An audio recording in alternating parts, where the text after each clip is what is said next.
You switching Yeah, on? sorry, can't really see because the light's on. Oh, right, it's so on the you, right you're angle. having a good... There is a video online actually of this, Yeah. which is really good from Aldi themselves. No, you can't see with the video. Yeah, it's difficult because of the sun. Yeah. Sun. Well, it is actually sun today. Right, so the options of the energy. So in the summer, 2 kilowatts is probably efficient enough to give you hot water and give you a bit of warmth in the room. Obviously, it cools down in the evening. In the winter, obviously that might struggle.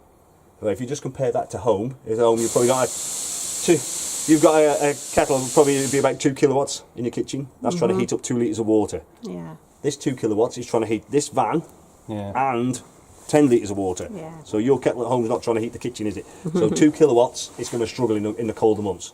It might give you some temperature of water and give you a little bit of temperature in the room, but it's not going to give you 30 degrees by any chance. So what you may want to do is operate on both.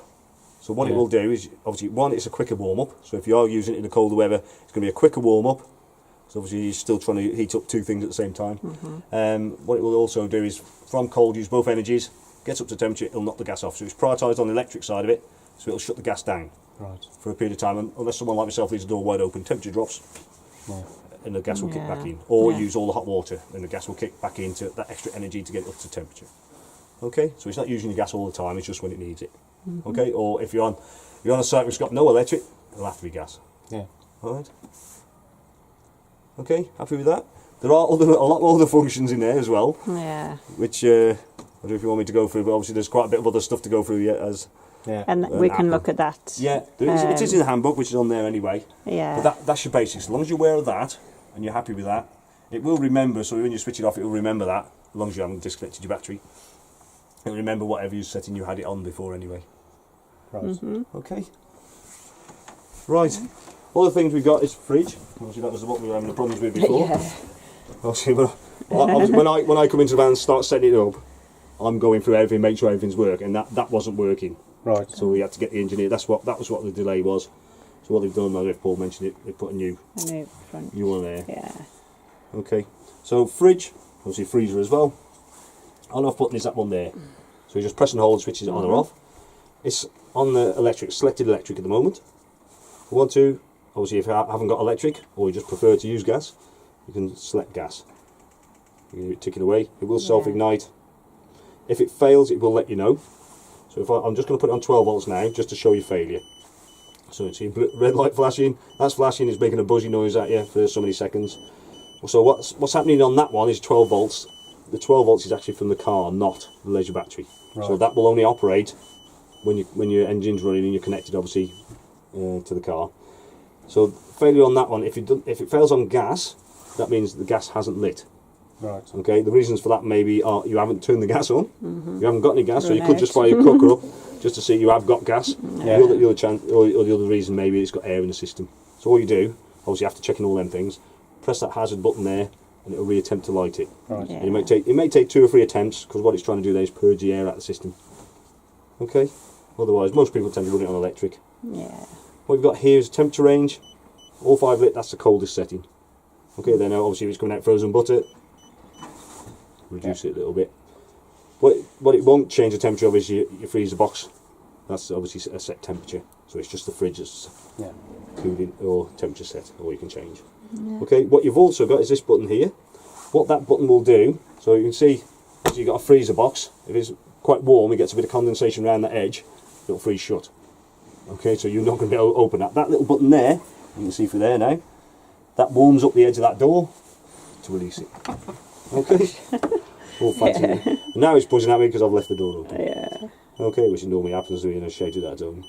Right, but it's also got, obviously it's very important to keep this open when you're in storage. Obviously allow it to breathe. It has got it's got a little contraption on the door, where the light is. What that will do is hold the door open on the door mechanism, so it allows the air to breathe. Same on the top one as well. Just hold, Yeah, just hold it. You could just leave it like that if you wanted to. Yeah. But there is that option just to have it just slightly open, so at least it's going to breathe. Okay, and you just press and hold that. Plenty to remember, isn't there? Yes, Yeah. definitely. Right, cooker. I'll say reasonably straightforward if you like gas. So you've got igniter button on the left. So we do press and hold that if you used gas before. Yeah, we're out with What cooker. what won't happen is if that's fully down, nothing will light. Yeah. Okay, so that shuts all the gas off on that. Obviously, be very careful. Make sure this is all cold before you bring that down. Yeah. Obviously, that thing is obviously can hold heat, so just make sure that is cool before you do that. Obviously, that's your electric one there. It obviously warns you there with a light. This button on the right is not igniter; it's actually a light for the oven. Yeah. Right. Okay. And what you've also got, which is slightly different with the oven, it actually will fire the igniter up by just pressing in the press that one in. If you can see, you can just see the flames through the two little holes in the base. See that? Yeah. I just realised there's no rack on it. No shelf. Right, I have to go and see the engineer. So we've got no rack on that. It's a bit strange. Definitely in there. Does it come with a grill pan or anything Yeah. as well? Is Yeah, the yeah, one the in grill the pan. back? Yeah, the handle in there Yeah, as me well. worried, I was just thinking, I could have sworn I saw that before. Funny is you're going to jumping in that many different ones. You think, That's I've the seen thing, that. I've innit? seen that. I've seen that. Oh, my Yeah. God, I've seen it. Was it in this one or was it the last one? Right. Okay. Microwave. Big button opens it. Glass plate. Do not travel with that in there. If that drops out on that, it's not going Gotcha. to be very happy. If you're going to buy a new one of them or a new one of them. To operate it, does nothing on its own. Press the microwave button once. That's power. So 100%, 50%, 100%, whatever you want to power it on. Press it again, then you can turn that for seconds then. Then just start where it goes. Or quick start and start button goes up in minute increments. Just press it how many minutes you want. Alright? fine with that. Don't ask me why it's so complicated, but these things always are. Solar panel, that's your regulator there. It will show you on that control panel actually as well. But that's your regulator. So it's totally automatic. When it needs it, it will give it, obviously as long as you've got daylight. Okay, green light flashing, that's just saying it is charging. Red light at the top, that's giving it start, yeah, I can say it, charge status, which is, it's giving the 14.5 volts at the moment. If it goes to green, it's giving slightly less. Right. Obviously reduce the amount it needs. And them lights will also go off if it's dark, since it's not going to be operating in the dark. Also, if your battery is well charged and you've got electric connected with that charger operating at the same time, obviously it doesn't need that, so shut that down. Also, if you haven't got electric connected and the battery's quite low, it shuts them two little lights off to save that much to give all the power to the battery. Okay, alright. Inside your wardrobe is your expansion tank heating system. So as I say, it is a separate system that's circulating around, even though it's being warmed by the same boiler that does your hot water. It is an antifreeze mix, so if you do need to top it up, just obviously be aware of that. Just make sure you get the correct solution in there. If you do need to top it up, what you do is remove that, unscrew that. It's best to have the system shut off at that point and top it up via that. There's a minimum maximum mark. Minimum mark, obviously a finger width above that when you start when it's cold. Otherwise you need to top it up. Okay? Yep. I'll leave that back in. Easy that way then. Obviously tables, obviously secure the, make sure that it's secure before you travel. Yeah. You don't want that rattling around and causing havoc. Under the bed, obviously your consumer unit. Yeah, we talked about the orange button so far. Next one alongside the green one, that's your charger button. Okay, so as long as that's switched on, you've got electric connected, it will charge your battery. Next one along, you can see in the dark, there's a red indicator light. Yeah. That is for reverse polarity, if you're aware of that or not. On the continent, they wire things slightly different than what we do. Right. Okay, if you plug it in, come in and have a look, obviously if you're on the continent. It does also operate that light when if you had a Jenny running. Right. That will light up.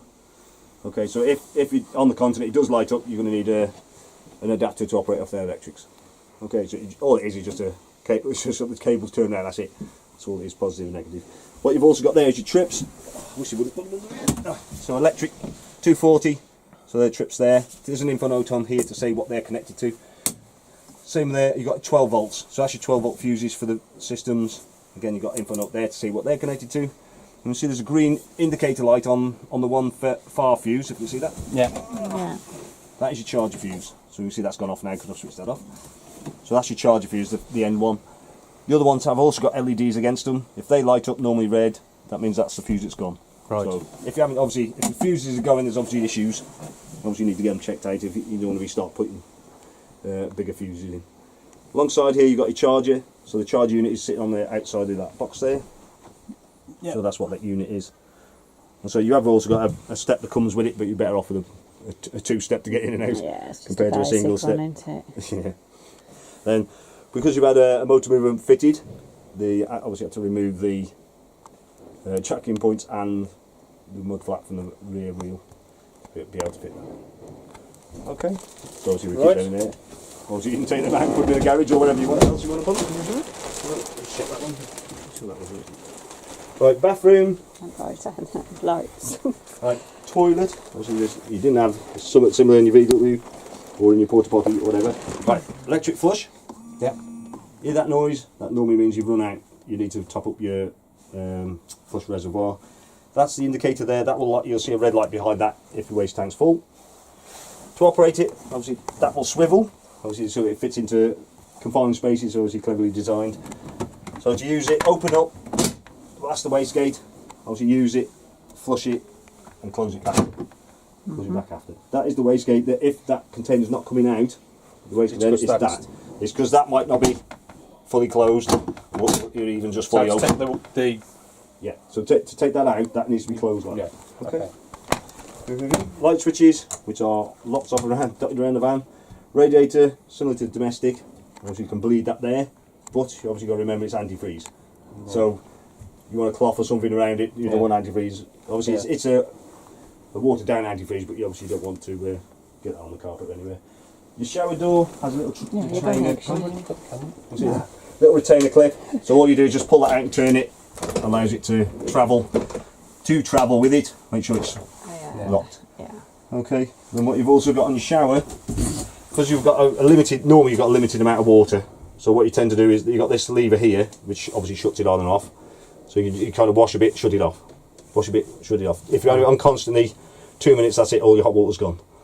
So it's either that, or you use the facilities on site, which are usually pretty good anyway. Yeah. Okay. So you just got to mix a tap on that anyway. It's just for emergencies, It really. is, Yeah, yeah. exactly. I'd say most people don't use them in the van. I don't use mine in the van. I always use the facilities on